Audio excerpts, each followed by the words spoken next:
Mabilis at maayos na inasikaso ni Maya ang mga customer. Sa bawat hakbang niya, dama ang pagmamadali, ngunit hindi niya nakakalimutang magbigay ng ngiti sa bawat isa. Ang malamig na hangin ng Sabado ay tila nagdadala ng mas maraming tao sa kanilang maliit na karinderya, kung saan ang mainit na pares, bulalo, at iba pang sabaw ay tila isang yakap sa gitna ng ginaw.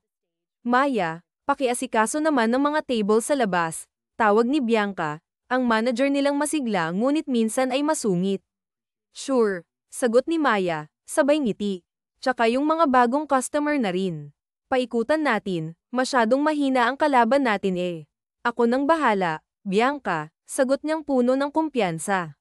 Ngunit sa kabila ng kanyang ngiti, may kirot sa kanyang puso. Ito ang naging buhay niya sa nakalipas na buwan matapos siyang palayasin ng kanyang asawa, isang lalaking ngayoy masaya sa piling ng iba, sa kanilang mansyon na minsan niyang tinawag na tahanan. Sino ang mag-aakalang ang dating ginang ng tahanan ay magiging isang waitress? Ngunit ito ang realidad na kailangang niyang yakapin, kahit papuno ng maling akusasyon ang dahilan ng kanyang paglayo. Habang abala sa pag-aasikaso, isang insidente ang gumulantang sa kanya. Napatili si Maya nang matapunan ng malamig na tubig ang isang customer. What the hell? Galit na reaksyon ng lalaki, ngunit natigilan ito nang magtama ang kanilang mga mata. Sir, sorry po, tarantang saad ni Maya habang mabilis na kumuha ng tissue. Nanginginig ang kanyang mga kamay sa kaba. Okay lang, mahina ngunit mariing sabi ng lalaki habang hinawakan ang kanyang pulso upang pigilan siya sa pagpunas. Tubig lang yan. Pasensya na talaga, sir. Sobrang dami kasi ng tao. Hindi ko napansin na nasa likod kita, paliwanag ni Maya, halos hindi makatingin ng diretso. Napangiti si Alejandro, na tila natatawa sa kanyang kaba. Matutuyo rin naman yan. May dala akong damit, pero ang pagkain ko ang kailangang palitan. Tumango siya patungo sa bulalong halos nalunod sa tubig. Napangiwi si Maya habang tinitingnan ang sirang pagkain. Ako na po ang bahala, sir. Bigyan niyo lang po ako ng ilang minuto. Mabilis niyang inasikaso ang bagong order. Huminga siya ng malalim bago dahan-daang lumapit sa mesa ni Alejandro, dala ang bagong pares at bulalo. Maingat niyang inilapag ang mga ito sa mesa, ngunit napansin niyang nakatitig ito sa kanya. Sir, tanong niya, pilit na ngumiti upang itago ang kaba. Maya, tama ba? Maya Sarmiento, tanong ni Alejandro, puno ng pagtataka. Natigilan si Maya. Paano mo nalaman? Pamilyar ka. Kilala ka na ng lahat ng tao. Imposible na hindi. Nanlaki ang mga mata ni Maya sa kaba. Please, nakiusap ako. Sa atin lang to, ha? Bakit? May tinatago ka ba? Tanong ni Alejandro, ang mga matay puno ng kuryosidad. Wala. Ayaw ko lang na malaman ng ibang tao na nandito ako sa Baguio. Binitiwan ni Maya ang mga salitang iyon na may halong kaba at pag-iingat. Alam niyang hindi ito ang tamang panahon para makipag-usap sa kung sino man, ngunit ang lalaking kaharap niya ay tila may kakaibang presensya na hindi niya maipaliwanag. Hindi niya maalala kung kailan sila nagkita, ngunit sigurado siyang hindi niya nais na malaman ng iba ang kanyang kinaroroonan o ang dahilan ng kanyang paglayo. Sa likod ng kanyang mapanatag na panlabas, nagtatago ang isang pusong puno ng galit at determinasyon. Kailangan niyang mag-ipon ng lakas ng loob at magplano ng paraan upang makapaghiganti sa asawa niyang walang ibang ginawa kundi gawing miserable ang kanyang buhay. You're married, right? Nasaan na asawa mo? Tanong ni Alejandro, puno ng kuryosidad. Sa totoo lang, matagal na siyang interesado kay Maya, at ngayon lang niya nagkaroon ng pagkakataong makilala ito ng mas malapit. Wala siya dito. Nasa States, sagot ni Maya, pilit na pinapanatili ang kanyang composure. Hinayaan niya lang akong gawin ang bagay na to, you know, hobbies, dagdag niya sabay kibit balikat, na parang walang halaga ang usapan. Napangiti si Alejandro, ngunit hindi niya maitago ang bahagyang pagtawa. Kung yan ang sabi mo, maniniwala ako. Thanks, Maya. Napairap si Maya, ngunit hindi niya mapigil ang sumagot. O sige. Okay lang na tawagin mo akong ganyan kahit di tayo close, aniya na may halong inis. Ngunit tila hindi ito alintana ni Alejandro, nakangiti pa rin ito habang pinagmamasdan ang kanyang mukha, na para bang may hinahanap na sagot sa bawat galaw niya.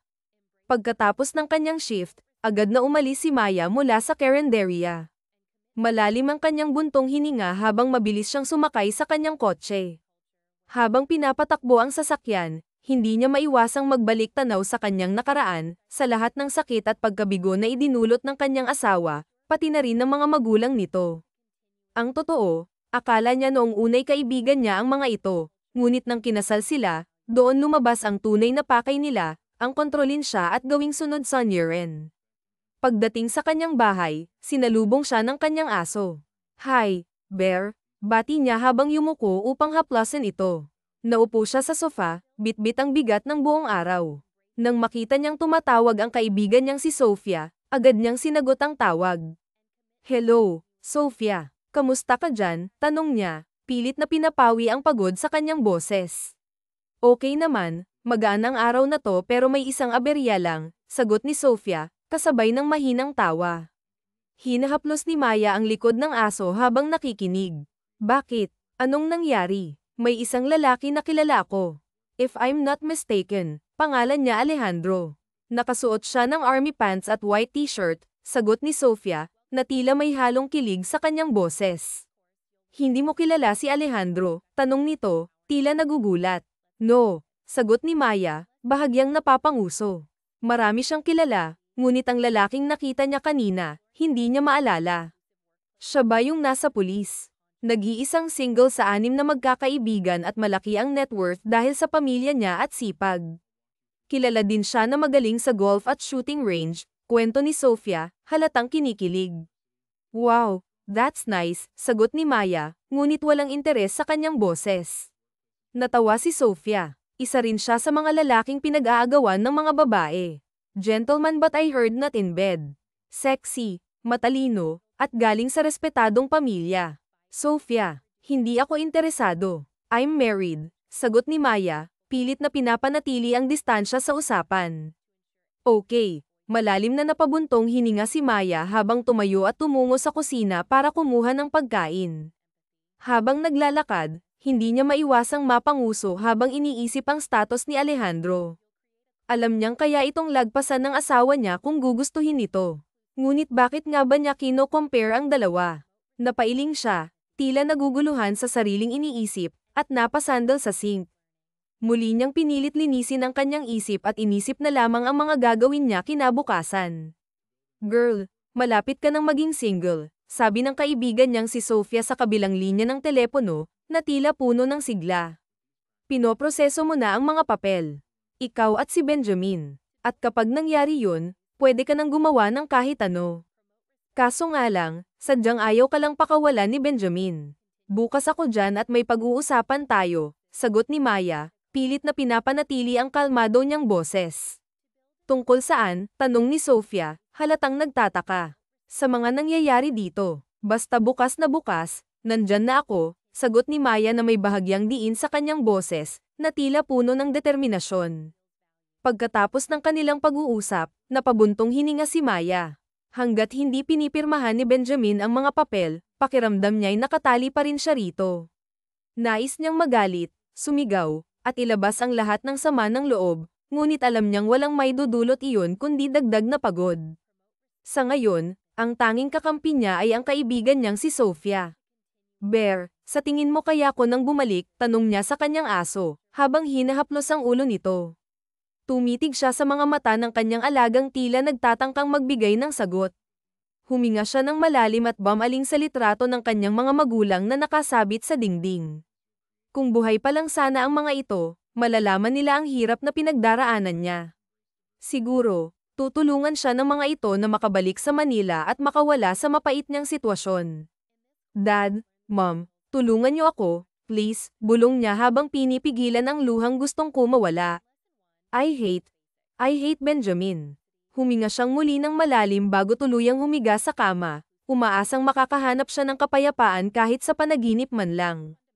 Kinabukasan, binuksan ni Maya ang pinto ng kanyang apartment at nakita si Sofia, may dalang malaking bag. Niyakap nila ang isa't isa, at ang kanilang tawa ay tila pansamantalang nagbigay liwanag sa madilim na mundo ni Maya.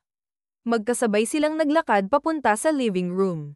"Nagdala ako ng pagkain. Baka puro bulalo na ang nasa utak mo," biro ni Sofia habang inilalapag ang dala niyang pagkain. "Grabe ka. Marunong naman akong mag-ulam," sagot ni Maya na may bahagyang tawa. Ngunit agad ding naging seryoso ang mukha ni Sofia. Marami tayong dapat pag-usapan, girl. Seryoso ang lahat ng to, aniya habang umuupo at nagsisimulang ayusin ang pagkain. Bamantong hininga si Maya, ramdam ang bigat ng hangin sa paligid. Tumayo siya upang maghanda ng juice at muling umupo. Habang hinihintay ang sasabihin ni Sofia, hindi niya maiwasang kabahan. Alam niyang may masamang balita, at may kinalaman ito sa kanyang asawa at sa pamilya nito. Anong nangyari? Tanong ni Maya, pilit na pinipigilan ang panginginig ng kanyang boses. Ang magaling mong asawa, panimula ni Sofia, halatang may galit sa boses, kung sino-sino na naman ang babaeng kinakausap. Pero hindi lang yun. Kapag wala ng mga tao, kung ano-anong ginagawa. Balak nilang ibenta ang mansyon ng mga magulang mo, at si Benjamin, gusto niyang malaman kung saan mo tinago lahat ng pera mo. Ano? Halos hindi makapaniwala si Maya. Imbes na gamitin sa mabuting paraan ang pera, ginawa pang negosyo. Dahil nagtayo lang naman ang magulang ni Benjamin ng kasino, nagtayo rin sila ng bar sa ibang isla, at ospital na gusto ng ama mo, sagot ni Sofia, na tila nagpipigil ng galit. Wala na, tanong ni Maya, ramdam ang panginginig ng kanyang boses. Binenta na nila at binago ang plano. Nagtagis ang kanyang panga habang iniisip ang lahat ng sakripisyo ng kanyang mga magulang. Pinaghirapan yun ng mga magulang ko. Bakit kailangang galawin ang hindi sa kanila? Hindi na napigilan ni Maya ang kanyang galit. Muli siyang napabuntong hininga, ngunit sa pagkakataong ito, may halong determinasyon. Alam niyang hindi niya maaaring hayaan na tuluyang mawasak ang lahat ng iniwan ng kanyang mga magulang. Kailangan niyang lumaban, para sa kanila at para sa sarili niya. Dahil nga asawa ka niya, madali niyang mapapaniwala ang mga tao. Dahil asawa ka ng tarantadong yun, galit na sabi ni Sofia, halos nanginginig ang boses sa sobrang inis. Ramdam ni Maya ang bigat ng bawat salitang binitiwan ng kaibigan, na tila sinasalamin ang galit na matagal na niyang kinikimkim. Ang lahat ng pinaghirapan ng kanyang mga magulang, ang lahat ng kanilang itinaguyod at binuo mula sa dugo at pawis, ay unti-unting nawawasak sa kamay ng mga taong walang pakialam. Kung hindi lang siya nagtago at umiwas sa mga tao, malamang ay nagawa na niyang pigilan ang mga ito. Ngunit ngayon, alam niyang wala siyang ibang magagawa kundi ang maghiganti. Alamin mo pa ang ibang impormasyon, Sofia, madiin niyang utos habang ang mga mata ay nagliliyab sa determinasyon. Lahat ng yan, doble ang balik sa kanila. Sisiguraduhin ko na sila mismo ang luluhod sa harapan ko. Tumango si Sofia, seryoso ang ekspresyon. Makakaasa ka, sagot nito bago tumalikod at umalis, bitbit ang bigat ng responsibilidad na iniwan ni Maya. Habang papalayo si Sofia, kumaway si Maya bilang pamamaalam. Ngunit nang siya'y bumalik sa loob ng coffee shop, natigilan siya. Sa isang sulok, nakita niya si Alejandro, nakangiti at kumakaway sa kanya. Hi, Maya, bati nito, ang kanyang tinig ay puno ng kumpiyansa. Nagtaas ng kilay si Maya. Kilala ba kita? Malamig niyang tanong, halatang walang interes sa pag-uusap. Ito naman, sagot ni Alejandro na tila aliw na aliw sa kanya. Nandito ka ba para uminom ng kape? Dagdag nito, may halong pang-aasar. Sa tingin mo, anong gagawin ko dito? Magdadasal, mataray na sagot ni Maya, sabay irap. Kumuha siya ng kape, ngunit napansin niyang ang tanging bakanteng upuan ay nasa harapan ni Alejandro. Wala siyang magawa kundi padabog na umupo doon. Habang nakasandal si Alejandro sa kanyang upuan, nakangisi ito na parang Nana Nadia, na lalong ikinainis ni Maya. Ano ba kasing kailangan mo sa akin? Tanong niya, halatang iritado. Wala akong kailangan sa'yo, sagot ni Alejandro, hindi nawawala ang ngisi sa kanyang mukha. It happened that we live in the same apartment building. Bawal bang makipagkaibigan? Bawal, mabilis na sagot ni Maya. Choosy ako sa kaibigan. Napatawa si Alejandro, tila natutuwa sa pagiging mataray ni Maya. Nakakagulat na dito kung makikita ang isang Maya Sarmiento. Kumusta pala ang buhay may asawa? Tanong nito, na halatang sinusubukang basahin ang reaksyon ng babae.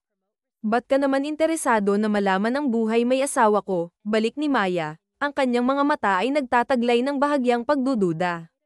I heard that your husband is an ass. Gusto ko lang kumpirmahin. Mula sa source kaya tinanong ko, sagot ni Alejandro na puno ng kumpiyansa. Natigilan si Maya, napatingin siya ng diretso sa lalaki sa kanyang harapan. Kapo ito, matipuno ang katawan, at ang mga matang tila ng aakit ay halatang nagtataglay ng dugong Espanyol. Ang mga labi nito ay tila may sariling kwento na humahatak sa kanyang pansin. Napailing siya, pilit na binabalik ang sarili sa realidad. Agad niyang ininom ang kanyang kape, ngunit dahil mainit pa ito, napadaing siya sa sakit. Oh, tissue, mabilis na inabot ni Alejandro ang tissue box, na tila handang tumulong. Ikaw kasi paninisi ni Maya, pilit na tinatago ang hiya. Ako ba? Umiinom ng bigla-bigla, natatawang sagot ni Alejandro, na lalong ikinainis ni Maya. Napabuntong hininga siya. He's an asshole, biglang sambit ni Maya, hindi na napigilan ang sarili. Wala siyang kwenta. Sa una lang mabait, pero kalaunan, napatunayan kong walang lalaking matino. Tahimik na tumitig si Alejandro kay Maya, ngunit sa kabila ng kanyang mga sinabi, tila may bahagyang ngiti sa kanyang mga labi. Hindi niya alam kung bakit, ngunit may kung anong kakaiba sa presensya ng lalaking ito na nagdadala ng init at kaba sa kanyang dibdib. Ouch naman, huwag mo naman lahatin, putol ni Alejandro. Natawa naman siya, tagad.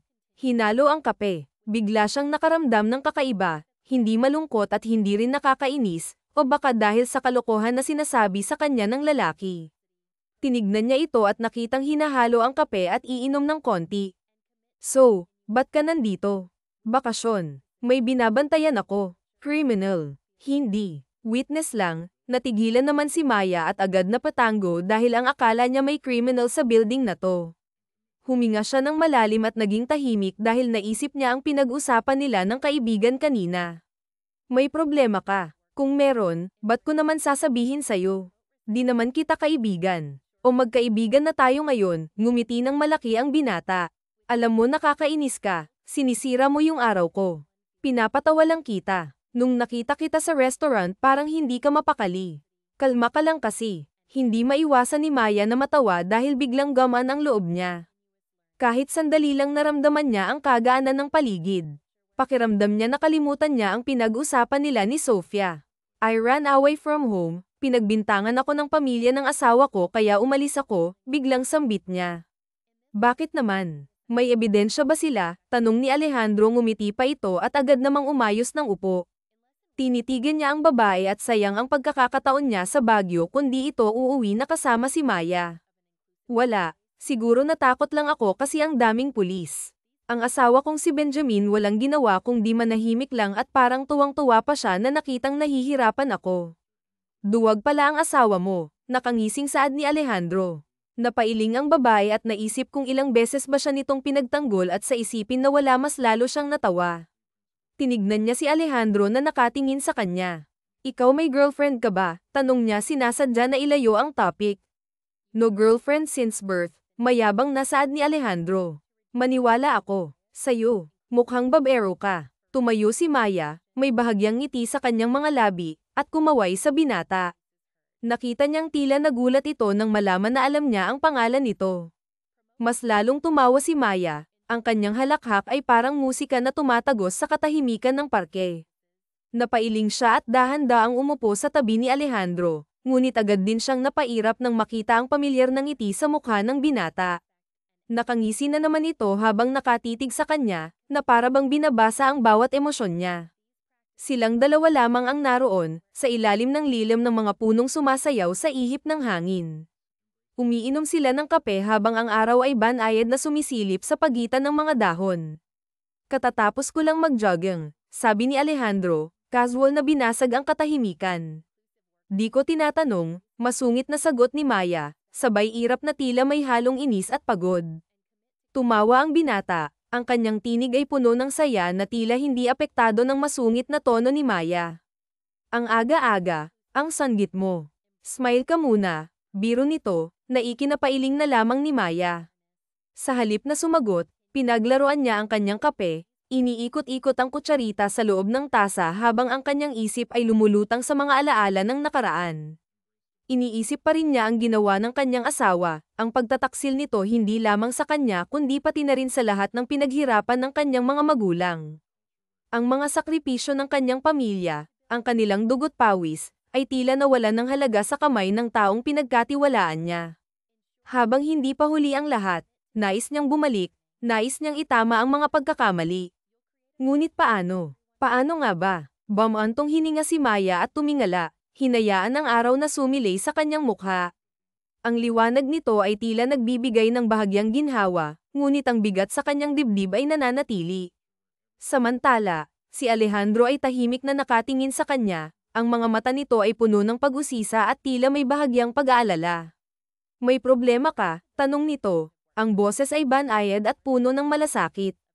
Marami, sagot ni Maya, halos pabulong. Gusto mo bang dagdagan, dagdag niya, na may halong sarcasmo. Napangiti si Alejandro. Ayoko, pero mukhang mabigat yan. Napapikit si Maya, pilit na nilulunok ang pait ng kanyang damdamin. Nagsisisi na ako na siya ang naging asawa ko, biglang sambit niya, ang boses ay puno ng hinanakit. Akala ko magiging okay ang lahat dahil pinatunayan niya na mabait siya at kaya niya akong alagaan. Pero pakitang tao lang pala yung mga hayop na yun. Bakit? Ano bang dahilan? Tanong ni Alejandro, ang kanyang tono ay puno ng interes. Huminga ng malalim si Maya, tila nag-iipon ng lakas ng loob upang ipagpatuloy ang kanyang kwento. Sa wakas, nagsimula siyang magsalita, ang bawat salita ay puno ng emosyon. Arranged marriage. Pinagkasundo kaming dalawa dahil Katie wala ni Daddy ang pamilya ni Benjamin. Magaling sa negosyo ang pamilya nila, at isa sila sa napiling tulungan ng Daddy ko. Kaya nag-merge ang mga kumpanya namin. Pero nang mamatay ang mga magulang ko, tsaka lumantad ang tunay na pakay niya. Pinagbintangan pa ako ni Benjamin na nilalason ko raw ang pamilya niya. Dinala sa ospital ang mga magulang niya, at dahil doon, pinalayas nila ako sa mansyon. Lahat ng pulis, hinanap ako dahil gusto ko raw patayin ang pamilya niya. As if naman kaya ko yun. Pero huwag lang magdilim ang paningin ko dahil gagawin ko yun, makatotohanan yun. Bahagyang natawa si Alejandro, dahilan upang mapangiti rin si Maya. Ang bigat ng kanyang kwento ay tila bahagyang gumaan dahil sa presensya ng binata. Agad niyang pinagpatuloy ang kanyang kwento, na parang natagpuan niya ang lakas ng loob na ipahayag ang lahat. Kaya naging waitress ka dito para magtago, tanong ni Alejandro, ang boses ay puno ng pag-usisa. Yes, maikli niyang sagot. Ba't ayaw mong bumalik? Nang sa ganun, malaman mo ang nangyari. Sabi mo nga, gusto mo mag-higanti, tanong ng binata, ang kanyang mga mata ay tila namungusap. Ba't ko gagawin yun? Napalunok si Maya, ang kanyang isip ay tila naguguluhan. Ngunit paano nga ako makakaalis at makakapunta doon kung pinaghahanap nga ako ng mga pulis? Tanong niya, tila nawawalan ng pag-asa. Tiningnan niya si Alejandro, ngunit agad ding iniwas ang kanyang tingin. Nabanggit ng isang kaibigan na isa itong pulis at may mataas na ranggo. Ngunit ayaw niyang gumamit ng tao, lalo na't alam niyang hindi iyon magugustuhan ng kanyang mga magulang. Pinaghahanap ako ng mga pulis, kaya paano nga ako makakabalik? Muling tanong ni Maya. Ang kanyang boses ay puno ng kawalang pag-asa. Gusto kong harapin si Benjamin at ang mga mapagpanggap niyang magulang. Ngunit sa paanong paraan naman? Huminga siya ng malalim at tiningnan ang kanyang kamay. Nakita niya ang singsing na nasa kanyang daliri, isang paalala ng masakit na nakaraan. Hindi siya makapaniwala na kailangang umabot siya sa puntong ito, ang magtago at magpakababa para lamang sa kanila. Tagapagmana siya ng kanyang mga magulang, ngunit heto siya ngayon, nagtatago sa batas. Tahimik si Alejandro, ngunit ang kanyang presensya ay tila nagbibigay ng kakaibang lakas kay Maya. Ang hangin ay patuloy na umiihip, dinadala ang mga dahon ng mga puno sa isang masayang sayaw. Ngunit sa kabila ng lahat, alam ni Maya na ang laban ay malayo pa sa katapusan. At sa isang saglit, nagkaroon siya ng bahagyang pag-asa na baka, sa tulong ng binatang ito, ay mahanap niya ang sagot sa kanyang mga tanong. May alam mo akong paraan, Maya, saad ni Alejandro. Ano? Be my girlfriend. Ano? Mga paraan mo talaga eh. Ano akala mo ba nakakatawa yang ganyan? Seryoso ako, kalmadong sabi ni Alejandro na napalunok naman siya at tiningnan ng binata na ngayon seryosong nakatingin. Paano naman kung magpapanggap kang girlfriend ko? Mapoprotektahan kita laban sa kanya. Kaya rin kitang linisin. Lilinisin natin ang pangalan mo sa lahat ng tao. At ano naman ang kinalaman ng pagiging girlfriend mo sa ganun? Para lang ipakita sa asawa mo na hindi ka basta-basta na kaya mo siyang palitan kung gugustuhin mo. Ongoing ang annulment papers nyo at pagkatapos nun, malaya ka na. Ayaw mo ba ng thrill? Nanliit ang mga mata ni Maya. Ngunit kung tutuusin, malaki ang magiging bahagi ni Alejandro sa pagbabalik niya, given the fact that he's in the highest rank of being a police at mayaman ang pamilya nito. Kaya alam niyang kaya siya nitong protektahan. Ba't ba to ginagawa? Gusto ko lang makasiguro na mahuhuli ko ang asawa mo. Ano ibig mong sabihin? Well, pagdila si Alejandro sa labi at kinagat yon. Napatingin tuloy doon si Maya at agad nag-iwas ng tingin. Yung sinabi kong witness, ikaw yun, Maya. Bakit ako? Maraming kaso ang asawa mo sa nagdaan na taon. Lahat ng pagkikita nating dalawa, sinadya ko, nang sa ganun malaman ko kung bakit. Kung bakit wala ka sa mansyon nyo at malaman kung anong nalalaman mo. Bigla ay nakaramdam ng kaba si Maya at napalunok ito. Huhulihin mo ba ako? Hindi. Wala ka namang kasalanan. Gagawin lang kitang witness nang sa ganun mahuli ko si Benjamin. Ano? Payag ka ba? Huminga siya ng malalim. Ito na ang pagkakataon niya at agad siyang tumango. Payag ako, Alejandro. Hindi naman masama kung susubukan niya at hindi naman masama kung papayag siya dahil para rin ito sa mga magulang niya. Iniisip niya na lang na pinadala si Alejandro ng mga magulang niya para malaman ang katotohanan at malaman niya ang ginagawang katarantaduhan ng kanyang asawa. Sa kondo ko ikaw titira. Pwede mong gawin lahat ng gusto mo. Ang tanging gagawin mo lang, alamin ang ginagawa ng asawa mo, okay? And huwag kang mag-alala, hindi ko aalisin ang mata ko sa'yo. Napatango agad si Maya at agad na sumakay ng kotse at hinanda ang sarili sa kanyang pagbabalik. Hindi mo na ako kailangang ipahanap, Benjamin. Lahat ay napatingin sa kanya na dirdiretso siyang pumasok sa mansyon upang gulatin silang lahat. Huminto siya at ngumiti sa kanilang lahat. Nanlalaki naman ang mata ng mga ito kaya mas lalong lumaki ang kanyang ngisi. Maya, sobra mo ba ako na-miss na kailangan mo ako ipahanap sa mga tao mo? Tumawa ang lalaki. Of course, matagal kang nawala kaya gusto kong malaman kung nasan ka. Sinungaling, malamig na sabi ni Maya. Nagtataka itong napatingin sa kanya ngunit blanko siyang tumingin sa mga ito. Bumabalik ang galit niya sa mga magulang ni Benjamin lalo na kay Ryan at pakiramdam niya kaya niyang bugbugin ang asawa. Alam ko naman na hindi niyo ako pakakawalan dahil gagamitin niyo ang pangalan ko sa lahat ng negosyo niyo na wala akong alam na maging ang pera ng mga magulang ko ginagamit niyo rin, tama? Ano bang sinasabi mo? Para sa negosyo nating dalawa, perang ginagamit natin ba? Isa pa, napakarami nang natupad sa mga plano ng mga magulang mo kaya ba't ka ba nagkakaganyan? Napatawa si Maya, huwag ka nang magsinungaling pa, Benjamin. Bistado nakita sa lahat ng katarantaduhan na ginagawa mo sa likod ko. Akala mo ba wala akong alam sa ginagawa mo ha? Akala mo ba talaga wala akong alam at tanga pa rin sa mga kalokohan mo? Nagtagis ang panga ng lalaki. Stop being delusional, Maya. Tiningnan ni Maya ang mga magulang ng lalaki, at kayo, masaya ba kayo na nakahiga kayo sa pera ng mga magulang ko na wala kayong ibang ginawa kundi gumastos ng malaki dahil sa paggamit ng pangalan ko? Maya, sigaw ni Benjamin. Tiningnan niya ang asawa at agad ngumisi dahil alam niya na nagsasabi siya ng totoo dahil galit ito sa kanya. Huminga siya ng malalim at taas noong tiningnan ang asawa. Bakit, Benjamin? Hindi ba totoo? Baka nakakalimutan mo na may mga mata ako dito sa mansyon, maging sa labas kaya alam ko ang ginagawa mo. Nawala lang ako pero hindi ako bulag. Tandaan mo yan. Iya, ba't ka ba nagagalit?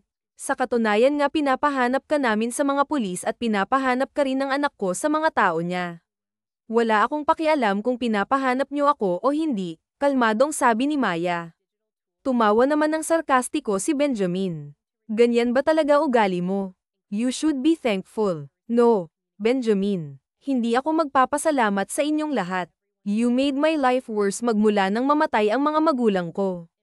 Tinanggalan mo ako ng karapatan para sa pera nila. Tinanggalan mo ako ng karapatan at pagkakataon na i-manage ang negosyo. Pinagmukha mo akong bobo at tanga sa lahat, sigaw ni Maya.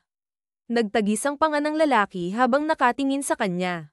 Matamis na umiti si Maya at agad na tiningnan ang bahay nilang mag-asawa na binili niya pa gamit ang pera niya dahil hindi kayang bumili ni Benjamin.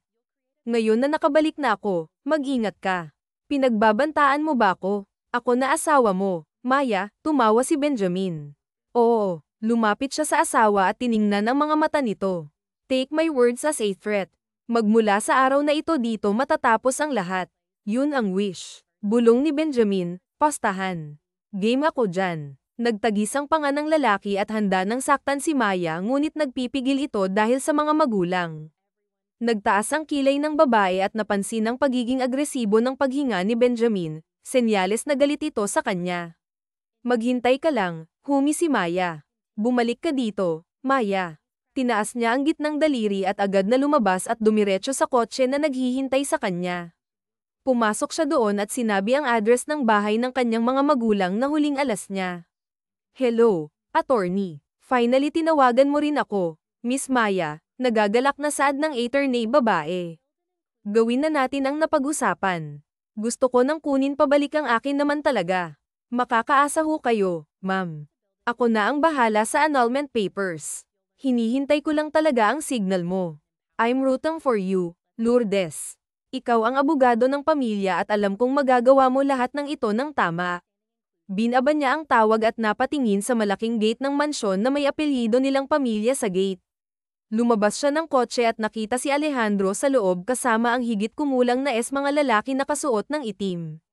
Napalingon sa kanya ang binata at agad ay nalalayan ang siko niya. Kumusta? Maayos naman ang lagay ng mga magulang niya at gusto ko ngayon nang sa ganun makita nila yung gagawin ko. Natawa naman si Alejandro. Ang asawa mo malamang galit na galit. Kulang na lang saktan ako kanina. Subukan ka lang niyang saktan, nandidilim ang ekspresyon na saad ni Alejandro. Napakurap naman siya at agad hinawakan ang braso ng binata. Ngumiti siya at agad naglakad papasok sa loob at nakita ang mga kasambahay na naglilinis at masaya siyang makita. Manang Lina, iya, masaya ako nakabalik ka na ulit dito sa mansyon. Hindi ko po kayong pwedeng pabayaan na lang. Bahay rin ta ng mga magulang ko kaya kailangan ko ipaglaban. Hayaan mo at tutulungan ka namin sa abot ng aming makakaya. Niyakap niya ang matanda at agad na bumantong hininga. Sana kyanin ko. I'm sorry, Manang, na-freeze na yung credit card. That's the first thing I did. Pagkatapos niyan, babawiin ko ang pera ng mga magulang ko na ginamit niya tsaka ko ibabalik ang credit cards niya. Naglalakad si Maya papunta sa kumpanya ng mga magulang kasama ang kaibigan na si Sofia. Sumakay sila sa elevator habang tumatango sa mga bumabati sa kanya at sa pag-welcome sa kanya sa kumpanya. Nang makarating sila sa tamang palapag, nagulat pa ang mga empleyado sa pagdating niya.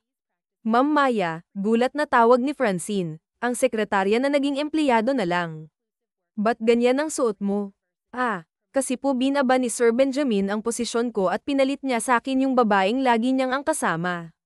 Nagtagis ang panga niya. Magpalit ka. Hindi po. Sekretarya kita kaya walang kahit sino ang pwedeng pumalit sa'yo pero sundin mo na lang ako. Tinapak ni Maya ang balikat ni Francine. Pumasok sila sa kumpanya at nakita ang babae na nakaupo sa sofa at tamang inom lang ng kape. Napatayo ito na makita siya dahilan para tumaas ang kilay ni Maya at tignan ito mula ulo hanggang paa. Sino ka? Ako dapat ang magtanong sa'yo niyan, miss. Ako lang naman si Red, ang bagong sekretarya ni Benjamin. Nandito ako kasi hinihintay ko siya. Ikaw, anong kailangan mo sa kanya? Natawa ang kaibigan ni Maya. Another whore, bulong nito sa likuran niya. Lumapit siya sa babae dahilan para mapawi ang iti sa labi nito. Huminto siya at nakita ang pangalan ng asawa sa lamesa bago niya nilaipat ang paningin sa babae na ngayon matalim ang tingin sa kanya. Leave, putos ni Maya. Ba't naman ako aalis? Di naman ikaw ang boss ko. Hindi nga ako ang boss mo pero ako naman na may-ari ng kumpanyang to. Bago pa ako tumawag ng gwardiya, umalis ka na. Tumawa ang babae. Nagsisinungaling ka. Si Benjamin na may-ari ng kumpanya na to kaya dito lang ako hindi ako aalis. Isang malakas na sampal ang ginawa ni Maya sa babae. Walang buwang ang mga katulad mo sa kumpanya kong to kaya hanggat mabait pa ako at may respeto pa ako sa mga kagaya mo, umalis ka na. Dumating ang mga gwardiya at kinaladkad ang babae na panay ang sigaw sa labas kaya tumawa lang sila ni Sofia. Agad na nagtawag na maglilinis si Maya at tinanggal ang pangalan ng asawa niya sa lamesa at lahat ng gamit nito. Maya-maya lang dumating si Benjamin na nanlalaki ang mga mata habang nakatingin sa kanya. Nahawak ang mga gamit niya. What are you doing? Sigaw ni Benjamin sa likod nito ang magulang ng lalaki na nanlalaki din ang mga mata. Binabalik ko lang sa maayos ang lahat ng nandito sa opisina. Nilapag niya ang plate ng asawa. Ito lang ang tanging gamit na meron ka sa opisina ko. You can't do this to me. Hinayaan na kitang i-freeze ang bank accounts ko. Hinayaan kitang gawin. Natatakot ka ba na malaman ko ang ginagawa mo sa kumpanya ko? Pinaalis mo ang sekretarya ko at hinayaan mong dumihan ang opisinang to. Nakakadiri ka, Benjamin. Diring-diri ako sa buong pagkatao mo. Enough. Sigaw nito. No, hindi pa ako tapos. Nagsisimula pa lang ako. Mabilis niyang kinuha ang bag at agad lumabas ng opisina. Binangga niya ang mga magulang nito at agad naglakad papuntang elevator. Nang makarating sila sa unang palapag, nakita niya si Alejandro kaya natigilan siya. Alejandro, nabalitaan kong pinasara mo ang 2 bar na asawa mo. Are you okay? Oo naman. Okay naman ako. Hindi pa naman ako tapos. Kailangan kong patumbahin mismo ang lahat ng negosyo niya, lahat ng asset na binili niya gamit ang pera ng mga magulang ko. Maya, sigaw ng matandang babae. Nagtagis ang panga niya at nilinggan ang matandang babae na ngayon nagmamadaling maglakad para puntahan siya. Ano ba ang ginagawa mo ha? Ano ba itong ginagawa mo sa amin? Ba't di mo tanungin yung sarili mo at ang anak mo si Benjamin? Kalmadong tiningnan ni Maya ang matanda. Mag-asawa kayong dalawa. Hindi ba pwedeng pag-usapan niyo itong dalawa? Hindi ito ang gusto ng mga magulang mo at hindi ito ang tamang gawin, Maya. Napailing ang matanda at tiningnan siya ng ilid ang luha sa mata ng babae. Huwag mong idadamay ang magulang ko dahil maraming beses na nila kayong pinagbigyan. Namatay lang ang mga magulang ko na hindi nalalaman ang ginagawa nyo sa likod nila kaya wala kang karapatan lalo na yang bibig mo na banggitin ang pangalan ng mga magulang ko. Naintindihan mo, Maya, awat ni Alejandro at hinawakan sa braso si Maya. Wala kaming kasalanan sa'yo, Iya. Ginagawa namin lahat para sa kumpanya. Pinatawad na nga kita sa paglason sa amin sa paggawa ng masama mula sa aming likod, pina-address namin ang kaso. Wow, thank you. Salamat ginawa nyo yun pero hindi ako aatras sa inyong lahat, magulang ko ang nakasalalay dito at pinaghirapan nila. You will feel my wrath, you will feel my anger, my rage and everything at wala kayong magagawa kung tanggapin yun. Hindi nakasagot ang matanda dahil alam ng mga ito na malaki ang kasalanan nila kay Maya at bali-baliktaran man ang mundo malaki din ang naging pagkukulang nila kay Ran. Huminga ng malalim si Maya at dinuro ang matanda, huwag niyong isusumbat sa akin ang lahat dahil sa ating dalawa. Alam niyo kung sino ang may kasalanan at kung ano ang kasalanan niyo sa akin. Maya, don't call me like that. I'm not your slave anymore, and I will do everything para lang mapabagsak kayo. Kayong lahat. Mabilis siyang umalis at agad pinunasan ang luha sa mga mata. Nagiging emosyonal siya sa tuwing ganito ang nangyayari at di siya makapaniwala na ito ang magiging dahilan para magbago siya at magbago ang lahat sa kanya. Beer, lilinggan ni Maya ang binata na ngayon tumabi sa kanya. Habang pinaglalaroan niya ang tubig gamit ang kanyang kamay, ngumiti siya at agad kinuha ang beer. Umayos ng upo at pinagmamasdan ang mga ilaw sa ilalim ng swimming pool. Okay ka lang. Sama lang ang loob ko sa nangyayari. Pakiramdam ko unti-unti ko nang nalalaman ang kagustuhan ni Benjamin na bumagsak ang pamilya ko. Nagsisisi pa rin ako na hindi ko siya kinilatis dahil pinagkatiwalaan siya ng ama ko. Wala ka namang kasalanan kung tutuusin. Sila ang gumawa niyan sa sarili nila at karma nila yan.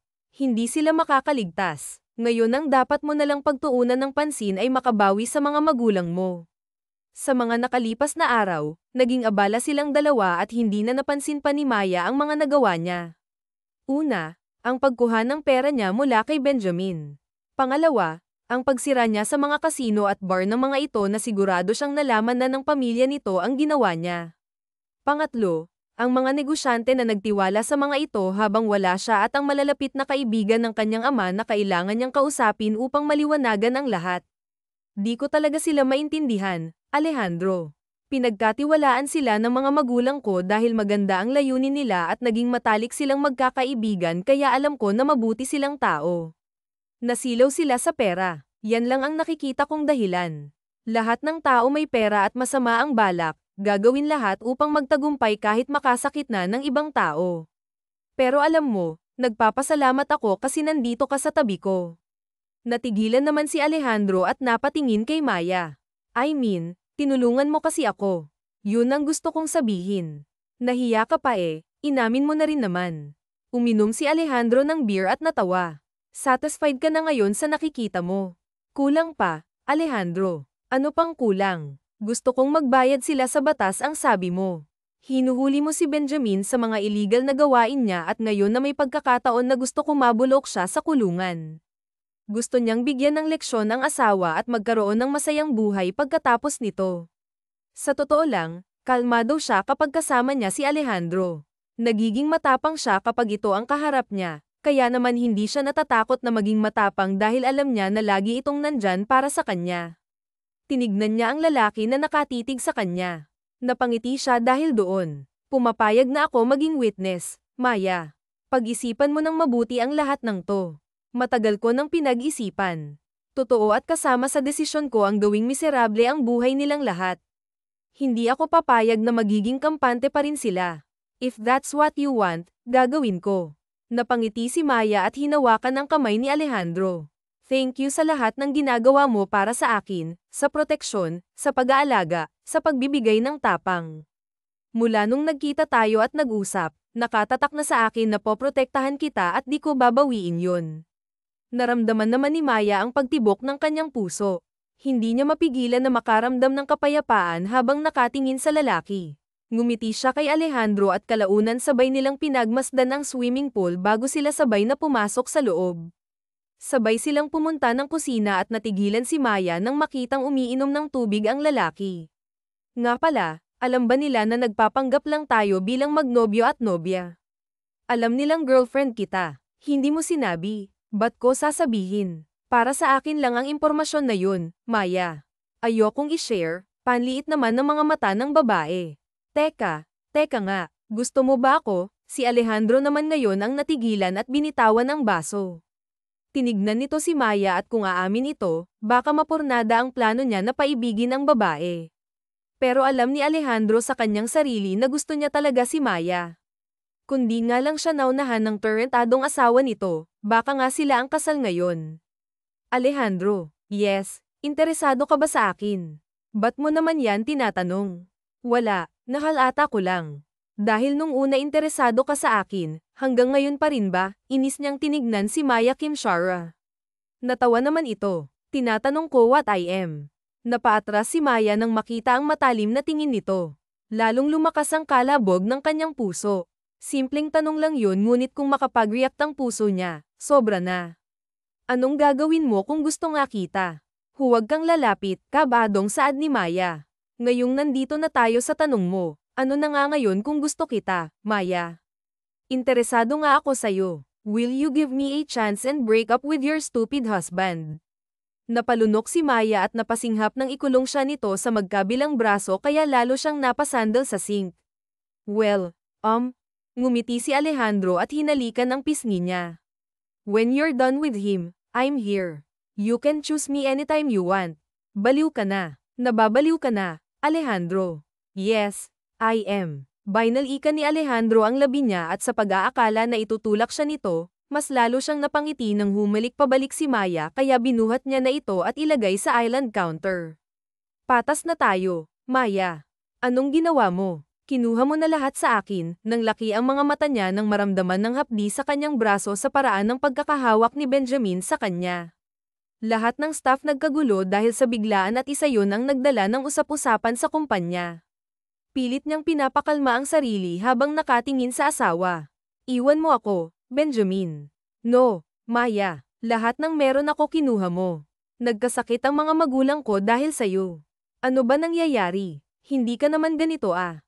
Hindi naman ganito ang gusto ng mga magulang mo. Hindi ba mag-asawa tayong dalawa? Nang marinig niya na naman ang salitang magulang nagkaroon siya ng lakas para itulak ang lalaki. Nanlaki ang mga mata nito sa galit dahil sa tuwing susugod ang mga ito lagi nilang dinadamay ang kanyang mga magulang. Huwag na huwag mong idadamay ang mga magulang ko dito, Benjamin. Let them rest in peace. At anong sinasabi mo na lahat kinuha ko mula sayo? Nahihibang ka. Lahat ng sayo dating pagmamayari ko. Lahat ng negosyo ko nawala nang dahil sayo. Lahat ng bagay na pinaghirapan ko nawala na dahil Diyos sa galit mo na hindi ko alam kung anong dahilan hindi mo alam. Tumawa ng malakas si Maya. Tinignan niya ang asawa na ngayon nakatitig sa kanya, pula na ang mata nito, payat ang katawan, halata na rin ang stress ngunit bukod doon, Galit ang nararamdaman ni Maya at hindi yun kailanman mapapalitan ng hinahon at kalmadong pag-uusap dahil total nito na silang dalawa tatapusin niya na lang. Unang-una sa lahat, Benjamin, ginamit mo ang pamilya ko sa lahat ng luho at pangarap mo. Pinagkatiwalaan ka ng mga magulang ko pero anong ginawa mo? Magmula nang pakasalan mo ako at mawala ang magulang ginamit mo kaming lahat para makuha ang kagustuhan mo. Ginawa ko yun para sa ating dalawa. Ginawa ko ang bagay na yun para sa future nating dalawa at ng pamilya ko. Future. Matagal nang sira ang future mo, Benjamin. Matagal nang wala ang lahat sa'yo dahil akin ang lahat ng iyon. Akin lahat ng gusto mo. Lahat ng pagmamayari mo akin lahat ng pinaghirapan mo dahil in the first place, ang mga magulang ko ang naghihirap sa mga bagay na ngayon sinisira mo. Marahas na hinawakan ni Benjamin ang babae. Bawiin mo lahat ng sinabi mo. Ikaw ang may kasalanan ng lahat ng to. Huwag mong nilalagyan ng pabango ang pangalan mo baka nakakalimutan mo, nilason mo ang mga magulang ko. Wanted ka ngayon, Maya. Lahat ng yan mapupunta sa akin. Kung sana may plano akong patayin kayo, matagal ko nang ginawa. Hindi ka ba talaga nahihiya? Ikaw ang dapat mahiya. Sasaktan ako. Bitiwan mo ako. Ito ang gusto mo, sir anak ko sa harap ng maraming tao. Tiningnan ni Maya ang asawa niya at nakaramdam siya nakakaibang takot dahil tila nag-iiba ang itsura nito. Pakiramdam niya, anumang oras sasaktan siya nito. At yun nga ang nangyari. Isang malakas na sampal ang natanggap niya mula dito. Agad niyang sinipa ang tiyan nito at mabilis na sinampal. Maya, sigaw ni Alejandro. Tumakbo si Maya papunta sa lalaki na ngayon malakas na sinuntok sa mukha si Benjamin. Mas lalong nagkagulo ang lahat. Maging si Maya, naiiyak na rin dahil sa sakit na tap sa kanyang braso. Huwag mong sasaktan si Maya. Sino ka ba sa inaakala mo? Asawa ko ang babaeng yan kaya huwag kang makialam, huwag kang manggialam sa problema naming dalawa, sigaw ni Benjamin. Binalingan nito si Maya. Sumama ka sa akin, Maya. Umuwi na tayo. Hindi ako sasama sa hayop na katulad mo. Demonyo ka. Tara na, sigaw ni Benjamin, pilit na inaabot si Maya. Napaatras ang babae. Agad niyang naramdaman ang presensya ni Alejandro at sunod-sunod na dumating ang mga gwardiya. Humihikbi na si Maya at niyakap si Alejandro na ngayon ay galit na nakatingin kay Benjamin habang kinakaladkad ng mga gwardiya palabas ng kumpanya. Are you okay? Dumating ka yayayain sana kita ng date kaso ito ang nakita ko. I'm sorry. Ang mahalaga ngayong ligtas ka na tsaka na lang tayo mag-date kapag maayos na ang lahat. Ay nalalayan siya nito sa kotse na nasa labas at maging sa pagpasok, ay nalalayan pa rin siya nito at iniwan siya sa loob. Pinanood niya si Alejandro na may kausap sa telepono at agad niyang naisip na itutuloy nito ang napag-usapan nilang dalawa. Nang matapos agad pumasok si Alejandro na tinignan ng braso niya na namumula at may sugat na. Bukas na bukas ako na mag-aasikaso ng lahat ng to. Manatili ka na lang sa mansyon at doon tayo magkita. Sasama ako. Sigurado ka ba? I want to end this. Tumango si Alejandro at niyakap siya ngayon nakahinga na ng maluwag si Maya pareho nilang gusto na matapos na ang lahat ng ito. Sunod-sunod na dumating ang mga pulis sa mansyon ni Benjamin at nakakatuwang walang tao doon. Napatingin si Maya sa bawat sulok ng mansyon at nakitang wala na ang mga gamit. Ito kaya kinabahan siya at nagsimulang mag-isip. Agad niyang tinignan si Alejandro at agad naisip ang mga magulang nito sa ospital sigurado akong alam nila kung nasan siya. Pupunta tayo ng ospital, saad ni Alejandro. Napahawak si Maya sa kanyang ulo at nagtatagis ang panga niya sa kadahilanang nakatakas si Benjamin. Bale wala ang naging pagkilos niya at ang ginagawa niya para makapaghiganti. Tinignan niya ang itaas ng kwarto nila at nakita niyang bukas yun. Wala na rin ang mga gamit. Hindi siya pwedeng makatakas. Alejandro, I know sigurado akong hindi pa nakakalayo ang lalaking yun. Kung makakatakas man siya, hahanapin ko siya. Kailangan natin siyang hanapin. Mahahanap din natin siya. Hindi rin ako papayag na hindi niya mapagbayaran ang krimen na ginawa niya laban sa batas, kalmadong sabi ni Alejandro. Maya-maya lang kumilos na sila, ngunit habang palabas sila ng mansyon nakita ni Maya ang ina ni Benjamin kasama nito ang isang anak na ngayon umiiyak habang nakatingin sa kanya. Anong ginagawa niyo dito? Kung gusto niyong mahanap si Kuya Benjamin, alam namin kung nasan siya. Saan, Ani Benjamina? At paano ako makakasiguro na mapagkakatiwalaan kita? Alam namin na naging kasalanan niya yun at alam din namin na naging pagkukulang namin pero desisyon namin na mapabuti ang lagay ni Kuya. Natigilan siya at napatingin sa ina ni Benjamin at sa kapatid nito na matapang siyang tinitignan. Nasaan siya? Kailangan namin siyang mahuli. Paalis na siya ng bansa kasama ang tao niya ngayon ang flight niya. Sigurado kung makakarating pa kayo sa kanya, saad ni Benjamina. Agad silang sumakay sa kotse at agad sinundan ni Alejandro ang babae. Mabilis nilang hinaranggan ang lahat ng airport. Naging mabilis ang biyahe nila at agad silang nakarating doon. Hindi nagdalawang isip si Maya at nagmamadali siyang naglakad papunta sa loob. Sir, nahanap na namin siya. Sigaw ng isang pulis. Corner nyo. Sigaw ni Alejandro. Lahat ng tao tumabi para padaanin silang lahat kaya naman mabilis na naglakad si Maya kahit pamataas ang heels niya. Sigurado siya sa pagkakataon na ito. Nahuhuli na si Benjamin at kapag nangyari yun makukuha niya na lahat ng kanya. Benjamin. Sigaw ni Maya nang makita ang nakikipaghabulan ito sa mga pulis. Tumakbo sila at umabot sila sa labas dahil ang lahat ng tao natataranta. Nang laki ang mga mata ni Maya nang makitang nakaluhod si Benjamin at hawak ng dalawang pulis na ngayon nakatutok ang baril sa lalaki. Huminga si Maya at tiningnan si Benjamin na ngayon halos damapa na. Maya, tulungan mo ako. Umiling siya, kailangan mong pagbayaran lahat ng yan, Benjamin. Asawa mo ako please patawarin mo na ako sa lahat na nagawa ko nagsisisi na ako please magbabago ako nagawa ko na yung gusto mo help me may sakit si mama si papa na stroke nag-aaral pa ang kapatid ko Maya maawa ka naman sa akin. Sana naisip mo yan nun, Benjamin.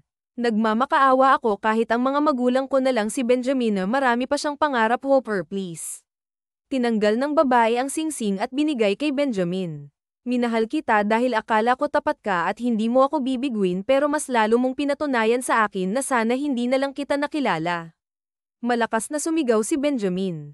Agad namang lumayo si Maya at huminga ng malalim. Lumapit sa kanya si Alejandro hinawakan siya sa kamay. Magiging maayos din ang lahat, saad nito. Sana nga, ako nang bala dito. Mas mabuting umuwi ka na at magpahinga. Uuwi rin ako pagkatapos. Hindi na nag-abala pang tumanggi si Maya. Agad siyang inalalayan ng mga pulis papunta sa kanyang kotse. Huminga siya ng malalim at agad tinawagan ang kaibigan at mabilis na sumagot. Pupunta ako sa mansyon mo. Pwede mo bang tignan ang kalagayan ng mga magulang ni Benjamin gulat na tanong ni Sofia. Gusto ko lang tignan mo at sabihin kay Benjamin na ang abogado ko na ang bahala sa kanila. At imbes na sa mansyon siya dumiretso, sa puntod ng kanyang mga magulang siya nagtungo. Tahimik siyang umupo doon at nilapag ang mga bulaklak. Mom, Dad, nandito na po ako ulit. Lumakas ang hangin dahilan para hawakan niya ang kanyang buhok at pinagmasdan ang pangalan ng 2 taong importante sa kanya.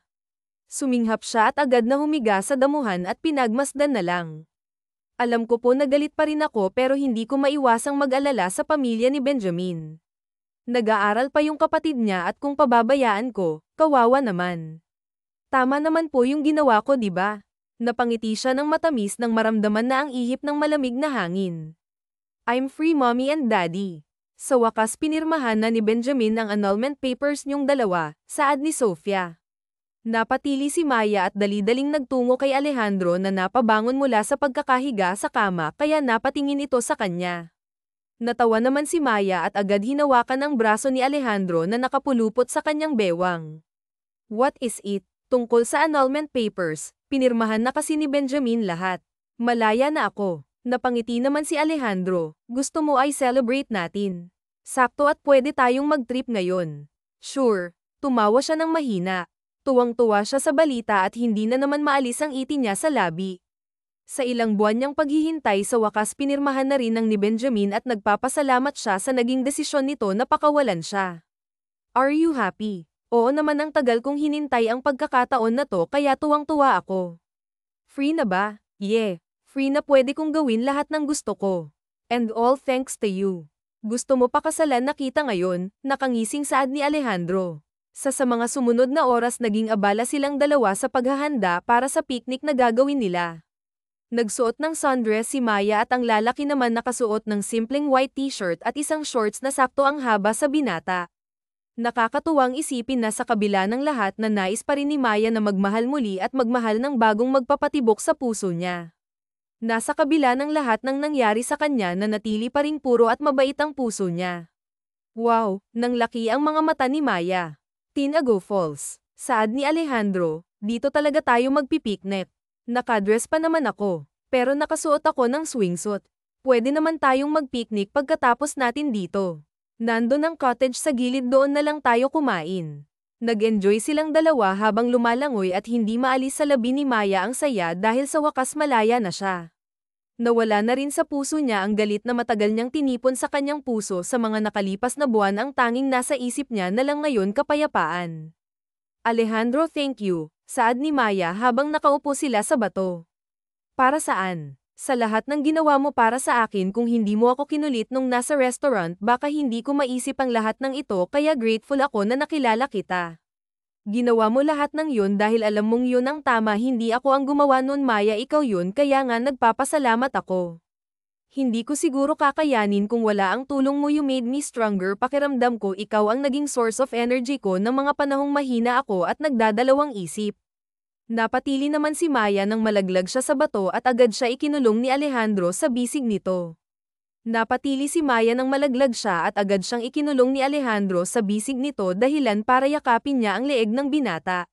Napapikit ng babae ng halikan nito ang labi niya at naramdaman niya doon ang pagmamahal at pagkalinga dahilan kung batas pinili ni Maya na magmahal muli. Alam mo, hanga ako sa'yo dahil ang sa tapang mo talaga, tumango si Alejandro. Lahat ng binitawan mong linya, lahat ng ginawa mo, lahat ng emosyon mo na balance mo. Humahanga ako sa iyo at lahat ng nagawa mo para sa sarili mo, humahanga ako dahil kinaya mo. Naramdaman niya ang pangingilid ng luha sa kanyang mga mata. Sana hindi mapagod ang puso mo na maging matapang sa lahat ng sitwasyon, sana maiparamdam ko sa iyo ang kapayapaan sa puso mo. Napangiti si Maya at niyakap ang lalaki. I love you, Alejandro. You made me strong. No. You were born to be that strong woman. Nagkatinginan sila ang dalawa at nagpatuloy sa paghalik sa labi ng bawat isa. Napapikit si Maya at agad na naramdaman ang kakaibang init habang nakahiga siya sa damuhan habang nasa ibabaw si Alejandro at pakiramdam niya ito ang unang pagkakataon niya at ang init sa pakiramdam at nang matapos silang dalawa ay nalalayan siya nito at binuhat sa cottage na may pagkain. Satisfied ngumisi si Alejandro habang sinusuot ang damit ng babae. Yeah, I am. Sa akin ka na ngayon Maya, alam ko markado na kita kaya wala ka ng kawala. Nagtawanan silang dalawa't sabay na kumain habang pinagpaplanuhan ang gagawin nila sa hinaharap. Naisip ni Maya na makasama si Arwin at naisip niya rin na magiging masaya ang buhay niya kung nasa tabi niya ito. Kung yayayain mo ako magpakasal, papayag naman ako eh. Well, as much as I want ta. Gusto ko rin kahit papaano maramdaman mo sa sarili mo ang kalayaan, gusto kay maramdaman mo ang tunay na kalayaan at pagkatapos nun tsaka natin pag-usapan ng kasal. Mas mahalaga sa akin ang kasiyahan mo at kahit gusto kong atali ka sa akin, gusto ko pa rin na makitang masaya ka dahil malaya ka magawa ang gusto mo. Ako nandito lang ako palagi, papakasalan kita kapag handa ka na. Napangiti si Maya at hindi mapigilan ang sarili at niyakap muli ang lalaki. Years later, Ate Maya, para po sa iyo, gulat na napatingin si Maya sa kapatid ni Benjamin na si Benjamin na inaabot ang isang regalo habang naghahanda sila ng pagkain para sa darating na kaarawan ng kanilang anak. Tinignan niya yon at nakita niya si Benjamin na nakangiti. Para saan ta? Para po ipakita kung gaano ako ka-grateful na tinulungan mo po kami. Alam ko po na simple lang yan pero gusto ko pong malaman nyo na galing yan sa puso ko. Ngumiti si Maya at niyakap ang dalaga. Salamat, Benjamin, alam mo na proud ako na narating mo na yung pangarap mo noon, malapit ka na maging doktor dahil po sa inyo yun. Bumalik ulit sa pag-aasikaso si Maya habang pinapanood ang kanyang 6 na taong gulang na anak na babae. Naglalaro ito kasama ang asawa niyang si Alejandro na tuwang-tuwa na hinahagis ito sa ere. Natawa na lang siya at inayos ang pagkain dahil parating na ang mga bisita niya at ito ang unang pagkakataon na mag-i-invite siya ng maraming tao nang umuwi sila. Okay na ba ang lahat? Tanong ni Maya. Yes ma'am, nandyan na rin po yung ibang bisita sa loob, asikasuhin mo muna sila ha, salamat. Tinignan niya ulit ang kanyang mag-ama bago siya pumasok sa loob upang batiin ang mga bisita at ninong at ninang ng kanyang anak. Ilang taon ang nakalipas magmula na ikasal silang dalawa ni Alejandro at sa mga nakalipas na taon na patunayan ni Maya na napakabuting asawa nito. Naaalala niya pa ang ilang beses itong hinayaan siya ng mapag-isa at mabuhay ng malaya dahil alam ni Maya pagkatapos noon handa na siyang magpakasal sa ilang taong nakalipas ay mahabang panahon ang binigay ng mga pulis sa pagkakakulong ni Benjamin. Ang mga magulang nito nasa ibang bansa at nagpapagaling ang kapatid nitong si Benjamin na nag-aaral ng medisina sa tulong ng programa niyang scholarship. Sa ilang taon din na nakalipas nabiyayaan siya ng sunod-sunod na oportunidad. Nagkaroon siya ng maraming programa na magagamit na ilang mahihirap na pamilya at mga bata. Hindi naging baliwala ang pera na nakuha niya bagkus nakatulong pa siya sa mga nangangailangan. Salamat sa pagpunta niyo sa kaarawan ng aking anak. Ang mga regalo huwag kalimutan. Pasalamat ka talaga at huli kang nag-asawa sa amin kaya baby pa ang anak mo. Natatawang saad ng kaibigan nito. Tumatanggap kami ng pera hindi bababa ng 1 million pesos kada tao, pagbibiro ni Alejandro. Kapal talaga. Pasalamat ka at mahal na mahal namin ang inaanak namin. Natatawang sigaw ng isa pang kaibigan ng asawa. Happy birthday Catalina! Sabay-sabay na sigaw nilang lahat. Nakangising kinarga ni Maya ang anak na si Catalina at hinayaan ito na umihip ng kandila at na matapos malakas silang nagpalakpakan nagsimula na rin ang kanilang pagkain at nilabas na ang mga niluto nila para kanya-kanya na lang ang kuha. Love you need to rest. Okay lang ako sabay na tayong kumain ayoko napapagod ka okay napakaganda mo sa araw na talagang terno pa kayo ni Catalina nagseselos ka na naman sa anak mo. Hindi no? Natatawang saad ni Alejandro at humalik sa leeg ng asawa sabay silang umupo at agad pinanood ang mga tao na binabati ang kanilang anak na panay ang takbo na pailing na lang si Maya habang kumakain dahil natutuwa siya sa kanyang anak at sa mura ang edad nito alam agad nito ang sumayaw kanta at higit sa lahat mag-English na kahit di mo naiintindihan. Talagang kailangan mong pag-aralan. Sa ilang taon din nakalipas sinuklian niya lahat ng kabutihan ng mga taong nakilala niya sa Baguio at ang mga taong naging kaibigan niya doon. Wala pa ba kayong kasunod? Tanong ni Sofia. Ang liit pa ni Catalina, saad ni Maya. Ano naman ngayon? Wala naman yan sa edad no tsaka ang ganda-ganda ng lahi niyong dalawa kung ako yan gagawa pa ako ng mga 4 pa. Nagtawa na ng lahat lalo na si Alejandro. Baka gulpihin ako ng asawa ko. Joke kapag handa na si Maya gagawa ulit kami. Natawa si Sofia. Choosy ba o nung kaibigan ko halatang walang dilig. Natawa na lang si Maya at agad tinignan ng mga bisita. Sa sumunod na oras naman nakita niyang karga ni Benjamin ang anak na nakatulog na dahil sa sobrang pagod. Agad niyang kinuha ang anak at natawa na lang dahil napakadulas pa nito habang tulog. Salamat Benjamin na magpahinga ka na rin. Opo ate salamat po ulit basta igag may kailangan ka magsabi ka lang ha. Tinignan niya ang asawang si Alejandro na nagiinom kaya hindi niya na ito inabala pamalalim na ang gabi at ramdam niya ang pagod ngunit sa iisipin niya na masaya ang kanyang anak mas lalong nagiging masaya ang puso niya. Napakaraming dumating na problema sa kanya ngunit lahat ng yun nalampasan niya dahil nandyan ang asawa niya at ang kanyang anak. Good night Catalina. Napangiti siya tinignan ng anak ang nag-iisang importanteng bata sa kanya maya-maya naramdaman niya ang mainit na yakap ng asawa mula sa likuran dahilan pa para mapatingin siya doon at sumalubong ang halik sa labi niya. I love you, bulong ni Alejandro. Mas mahal kita, tugon naman niya sabay nilang pinanood ang paghinga ng kanilang anak at sabay silang napangiti dahil ito ang pangarap nilang pamilya ang pamilya na kasing tatag ng ibang relasyon at ang pamilya na paulit-ulit pipiliin ni Maya at Alejandro. The end.